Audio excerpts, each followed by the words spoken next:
شروع کرتا ہوں اللہ کے ببرکت نام سے جو نہایت رحم کرنے والا ہے۔ عورتوں میں حیض کی ابتدا کیسے ہوئی؟ کیا یہ لڑکیوں کے لیے سزا ہے؟ کیا یہ سچ ہے کہ حضرت حوا علیہ السلام کو سب سے پہلے حیض آیا جو اللہ تعالیٰ کی طرف سے ان کے لیے سزا تھی؟ کیا حیض کی ابتدا بنی اسرائیل سے ہوئی؟ کیا بنی اسرائیل سے پہلے عورتیں حیض سے پاک تھیں؟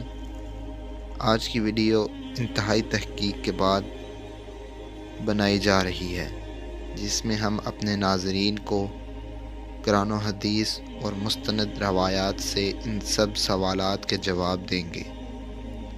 اصل میں کہ آج کل اس موضوع پر بات کرنا اس لیے بھی ضروری ہے کہ بہت سی ویڈیو پھیل رہی ہیں کہ جن میں غیر مستند روایات پیش کر کے سادہ مسلمانوں کو گمراہ کیا جا رہا ہے۔ ایسی ہی ویڈیو دیکھ کر ہم سب اپنی ماں حضرت حوا علیہ السلام پر برائی باندھ دیتے ہیں۔ آپ سے التماس ہے کہ اس ویڈیو کو پورا دیکھیے تاکہ دوبارہ کبھی بھی آپ کو اس موضوع پر گمراہ نہ کر سکیں۔ حضرت عبدالرزاق اور مسند اسحاق میں حضرت عبداللہ بن مسعود رضی اللہ تعالیٰ عنہ اور حضرت اسماء بن ابو بکر روایت نقل کی گئی ہے کہ بنی اسرائیل کی عورتوں کو یہ اجازت تھی کہ وہ بھی مردوں کے ساتھ مسجد میں جا کر نماز پڑھا کرتی تھی۔ مردوں اور عورتوں کے درمیان ایک پردہ ہوتا تھا۔ پھر ایک دن ایک لڑکی اپنی ایڑیاں اٹھا کر مردوں میں اپنے یار کو دیکھنے لگی اور پھر اس نے یہ روزانہ کا معمول بنا لیا۔ اس کی دیکھا دیکھی میں سبھی عورتیں اپنی مسجد میں آتیں اور پھر ایڑیاں اٹھا کر پردے کے اوپر سے غیر مردوں سے تاک جھانک میں لگ گئیں۔ چنانچہ ان کو مسجد میں جانے سے ایسا روکا گیا کہ ان پر حیض مسلط کر دیا گیا۔ اب کچھ لوگ اس روایات سے یہ سبق لیتے ہیں کہ حیض کی ابتدا بنی اسرائیل سے ہوئی، جو کہ غلط ہے، کیونکہ مفسرین اس روایات کی تفسیر میں لکھتے ہیں کہ یہ حیض عام نہیں تھا، بلکہ بنی اسرائیل کی عورتوں کو مسجد میں گناہ کرنا کی اللہ پاک نے ایسے سزا دی کہ 4 مہینے تک مسلسل صبح شام وہ عورتیں حیض کی کیفیت میں رہیں اور مسجد میں آنا بند کر دیا۔ پھر جب اللہ پاک نے ان کی توبہ قبول کی تو یہ عذاب ان پر سے ختم ہوا۔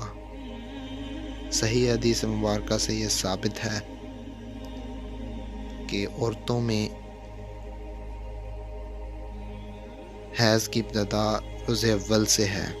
آئیے اس بارے میں 2 حدیث میں مبارکہ بیان کرتے ہیں کہ جن سے ثابت ہوگا کہ حیض کی ابتدا پہلے دن سے ہی نہیں کہ بنی اسرائیل سے اس کی ابتدا ہوئی۔ حضرت عائشہ حجۃ الوداع میں اللہ کے رسول صلی اللہ علیہ وآلہ وسلم کے ساتھ حج کے ارادے سے نکلی۔ راستے میں انہیں حیض آ گیا تو وہ اس اندیشے سے رونے لگیں کہ اب وہ مناسک حج ادا کرنے سے محروم ہو جائیں گی۔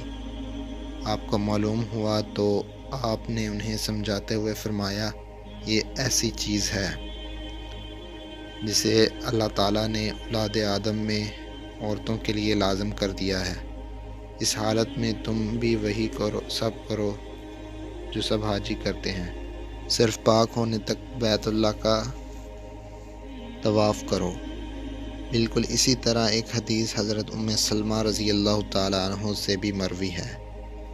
حضرت ام سلمہ رضی اللہ تعالیٰ عنہ بیان کرتی ہیں کہ ایک موقع پر میں رسول اللہ صلی اللہ علیہ وآلہ وسلم کے پاس تھی کہ مجھے حیض آنے لگا۔ میں وہاں سے اٹھ گئی، آپ نے دریافت کیا تو میں نے بتایا کہ مجھے حیض آنے لگا ہے۔ آپ نے فرمایا، یہ ایسی چیز ہے جسے اللہ تعالیٰ نے آدم کی بیٹیوں پر لازم کر دیا ہے۔ اس موضوع پر امام بخاری رحمۃ اللہ نے بخاری شریف میں ایک باب بھی قائم کیا ہے کہ جس کا نام حیض کا آغاز کیسے ہوا ہے۔ امام بخاری لکھتے ہیں کہ حضور اکرم صلی اللہ علیہ وآلہ وسلم نے فرمایا، یہ وہ چیز ہے کہ جسے اللہ نے آدم کی بیٹیوں پر لازم کیا ہے۔ امام بخاری مزید لکھتے ہیں کہ بعض لوگ کہتے ہیں کہ حیض کا آغاز بنی اسرائیل سے ہوا ہے، جبکہ اس معاملے میں نبی کریم صلی اللہ علیہ وآلہ وسلم کا ارشاد زیادہ معتبر ہے، چونکہ حضور صلی اللہ علیہ وآلہ وسلم نے فرمایا کہ اللہ نے حیض کو آدم کی بیٹیوں پر لازم کیا ہے، اس لیے بنی اسرائیل سے پہلے بھی حضرت آدم کی اولاد میں حیض موجود تھا۔ علامہ ابن حجر عسقلانی اور فتح الباری میں بھی یہی ثابت کیا گیا ہے کہ حیض کی ابتدا تخلیق سے عورتوں کو آتا رہا ہے۔ اب بات کرتے ہیں ان روایات کی جن میں یہ کہا جاتا ہے کہ حیض کی ابتدا حضرت حوا علیہ السلام سے ہوئی اور ایسا بطور سزا ہوا۔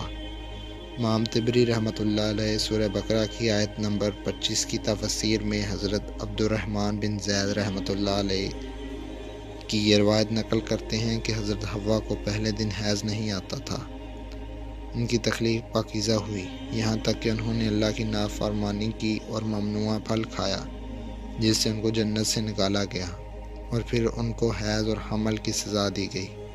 اور لکھتے ہیں کہ اللہ پاک نے تب فرمایا، میں نے تجھے پاکیزہ بنایا تھا لیکن تو نے میری نافرمانی کی، اس لیے اب میں تجھ سے خون جاری کر دوں گا۔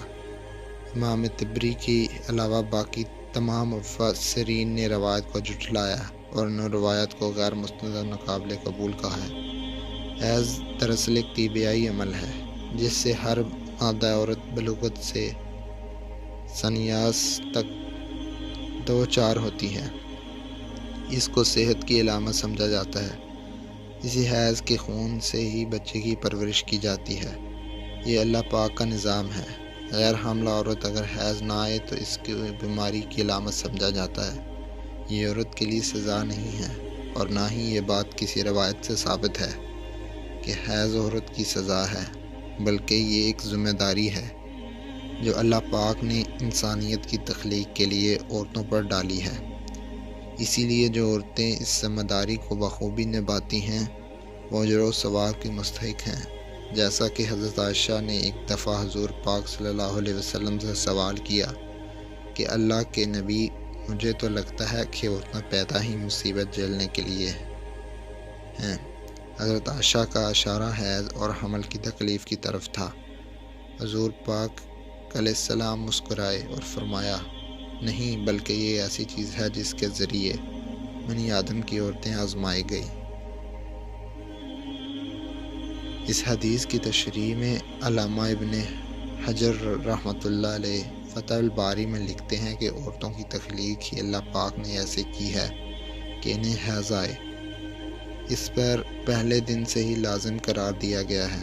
جو عورت اس پر صبر کرے گی تو وہ اجر کا مستحق ہوگی، اور جو اس کو مصیبت اور برائی سمجھے گی تو وہ اللہ پاک کی تخلیق میں عیب نکالنے جیسا گناہ کی مرتب ہوگی۔ امید ہے کہ آپ جان چکے ہیں کہ نہ تو یہ کوئی سزا ہے عورتوں کی، اور نہ ہی اسے سزا کے طور پر حضرت حوا علیہ السلام پر مسلط کیا گیا، اور نہ ہی حیض بنی اسرائیل کی عورتوں سے شروع ہوا، بلکہ حیض و حمل تو اللہ پاک کی آزمائش ہے عورتوں کے لیے، جن کا اللہ پاک بروز قیامت عورتوں کا اجر عطا فرمائے گا۔ اے اللہ پاک، ہماری تمام بہنوں کو اس آزمائش میں صبر و تحمل عطا فرما، ہم گناہوں سے دور ہوں جائیں اور نیک اعمال کریں۔ کمنٹ سیکشن میں آمین لکھنا مت بھولیے گا۔